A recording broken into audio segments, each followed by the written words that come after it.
Morning. सबसे पहले आपका धन्यवाद देता हूँ कि आप लोग जितने भी हैं आप लोग आज यहाँ पे आए हैं। Thank you for being with us. थोड़ा बहुत जो बेसिक्स था वो इन्होंने आपसे क्लियर किया होगा। उससे ने तुषार जो आपसे पहले मेरे से पहले यहाँ पे जो इंट्रोड्यूस कर रहे थे इस प्रोग्राम के बारे में। आपको मेरी आवाज़ क्लियर सुनाई दे रही है? Am I audible? आवाज़ क्लियर नहीं है? अभी नहीं है। इस तरह का पहला सेशन है यहाँ पे। तो जैसे तुषार ने आपको बताया है इसको 3 पार्ट्स में करने वाले हैं।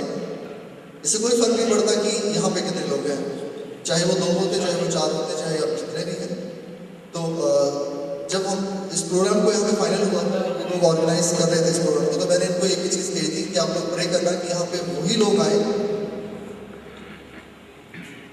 या भगवान उन लोगों को यहाँ पे भेजे जिन लोगों को इस चीज़ की बहुत ज़रूरत है और जो लोग इस चीज़ को आगे लेके जाने वाले हैं या ऑलरेडी शायद वो इस चीज़ को लोगों के अंदर बांट रहे हैं।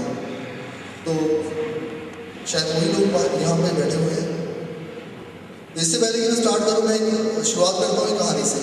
कहानियाँ सुनना सभी को अच्छा लगता है, तो मैं भी एक कहानी से स्टार्ट कर रहा हूँ।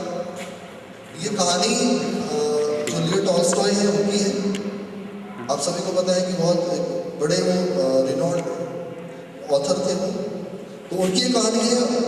वो कहानी इस तरह से चलती है कि एक बार किसी टापू पे, किसी आइलैंड पे कोई 3 फकीर रहा करते थे और वो बहुत मस्त तरह के फकीर थे।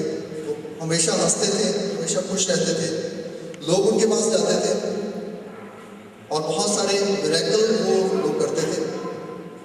तो ये बात उड़ती उड़ती जो वहाँ से पास कोई शहर रहा होगा वहाँ के राजा तक पहुँची और राजा ने अपने जो वहाँ का हेड प्रीस्ट था, जो वहाँ का पादरी था, उसको कहा कि आप पता करो वो फकीर लोग कौन है, वो क्या करते हैं, इस तरह से वो इतने बड़े मिरेकल्स करते हैं। तो वो पादरी को असाइन की गई ये ड्यूटी और वो पादरी वहाँ पे गया अपनी नाव के द्वारा। तो वहाँ पे वो पहुँचा तो वो तीनों फकीर बिल्कुल बच्चों की तरह खेल रहे थे, हंस रहे थे और पादरी को लगा कि ये तो पागल आदमी हो गए, ये कहीं से भी फकीर या कुछ ऐसे समझदार को मालूम नहीं होते पड़ते। तो अल्टीमेटली जब वो पादरी उनके पास गया तो पादरी ने पूछा कि आप लोग कौन हो? उन्होंने कहा जी हम लोग, ये तो नहीं पता हम लोग कौन है, बट हम लोग 3 लोग हैं। तो उन्होंने पूछा आप क्या करते हैं? हम कहा हम कुछ नहीं करते, इसी आइलैंड पर रहते हैं और बस मस्ती करते हैं। उन्होंने प्रार्थना की बात की, तीनों फकीरों की हम प्रार्थना करते हैं। तो पादरी को गुस्सा आ गया। पादरी ने कहा कि ये जो प्रार्थना की आप बात कर रहे हो, ये तो हमारे धर्म में बहुत बिल्कुल लिखा हुआ है कि प्रार्थना करना कैसे है, उसके शब्द कौन से हो वो बिल्कुल डिफाइंड है और उसके आगे या पीछे और कुछ नहीं हो सकता। कि अगर आप उसके कुछ बाहर जाके बात कर रहे हो या उसके या पूरा उसको नहीं बोल रहे हो तो आप बहुत बड़ी गड़बड़ कर रहे हो। तो मुझे अपनी प्रार्थना बताओ कि प्रार्थना क्या है। तो वो तीनों ही एक दूसरे का मुंह देख रहे थे कि यार प्रार्थना हम क्या बताएंगे, हम क्या प्रार्थना करते हैं। और अल्टीमेटली उन्होंने जब पादरी ने उनको इंसिस्ट किया, उसको जोर देके कहा, तो उन तीनों ने ये कहा कि देखो हमें कोई प्रार्थना नहीं आती, जो हमारी प्रार्थना है वो बड़ी अजीब सी प्रार्थना है। तो हमें सिर्फ इतना पता है, हमें सिर्फ 2 चीज़ों को पता है कि एक तो हम 3 हैं, हमें यहाँ तक गिनती आती है। और दूसरी बात हमने ये सुना है कि क्योंकि वहाँ क्रिश्चियन धर्म है कि क्रिश्चियनिटी में कोई ट्रिनिटी की बात होती है, कोई 3 चीज़ों की बात होती है। तो हम सिर्फ ये प्रार्थना करते हैं कि हम 3 और तुम 3, हम पे कृपा करना। इससे ज़्यादा हमारी कोई प्रार्थना है ही नहीं और हमें नहीं पता इस प्रार्थना का मतलब क्या है।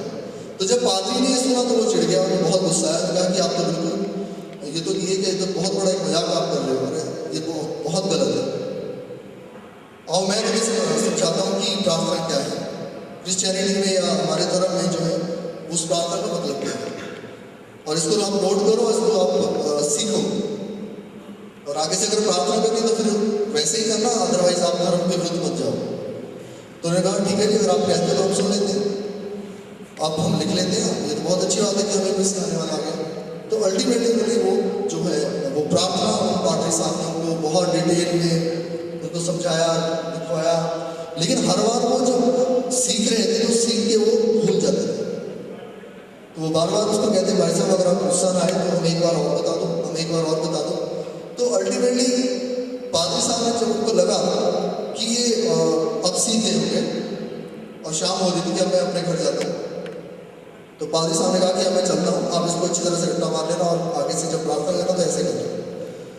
और फाइनली क्या हुआ कि वो आ रहे थे वापस समुद्र के रास्ते से, तो उन्होंने देखा कि इस चीज़ के पीछे बहुत बड़ा बवंडर चल रहा है।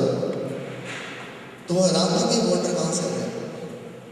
और जब उन्होंने देखा कि वो बवंडर पास आ गया तो उनमें से वो तीनों फकीर थे, वो भाग रहे थे पानी के ऊपर और पादरी हैरान था कि ये क्या चक्कर है, ये पानी के ऊपर कैसे चल रहे हैं। अब ये पादरी ने कभी नहीं देखा था कि एक इंसान पानी के ऊपर भी दौड़ सकता है। तो उन्होंने अल्टीमेटली पादरी साहब ने ये कहा कि देखिए मेरी जो प्रार्थना है वो तो मैं अभी वहीं का वहीं उसी किश्ती में मुझे पता है कि निश्चित तरह मैं क्रॉस कर सकता हूँ, लेकिन आपकी प्रार्थना वाकई प्रार्थना है जो आप यहाँ तक पहुँच चुके हैं। सो कहने का मतलब ये है कि मेरे जो कहने का मतलब ये है, यहाँ पे हर एक एज ग्रुप के, हर एक एक्सपीरियंस के लोग बैठे हैं जिनके पास लाइफ का एक बहुत बड़ा एक्सपीरियंस है। मैं नमन करता हूँ कि उस एक्सपीरियंस को। और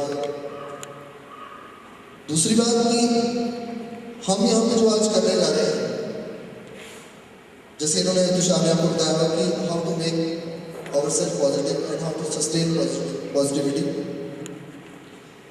तो ऐसा नहीं कि आप जो हम यहाँ पे करने जा रहे हैं वो लाइफ के अंदर आप पहले नहीं करते थे या आपको उस चीज़ का पता नहीं है, ऐसा बिल्कुल नहीं है। हम सभी वो जानते हैं। या ऐसा भी नहीं है कि हम जो करने जा रहे हैं वो बिल्कुल एक नई चीज़ है, लेकिन थोड़ा सा उसको प्रिसाइज वे में, क्योंकि हम जो यहाँ पे बताने जा रहे हैं, क्योंकि मैंने कहा कि पहली तरह का प्रोग्राम है, तो पिछले 100 साल का, क्योंकि इस पर्टिकुलर कंसेप्ट पे जो फर्स्ट बुक आई थी वो 1910 में आई थी, 1910 में आई थी। उसके बाद एग्जैक्टली 2010 में जाके वो वीडियो आया था जिसने पूरे वर्ल्ड के अंदर इस कंसेप्ट के ऊपर धूम मचा दिया था। एक आम इंसान तक ये कंसेप्ट पहुंच पाया उस वीडियो के थ्रू। आप में से बहुत सारे लोगों ने उस चीज़ को देखा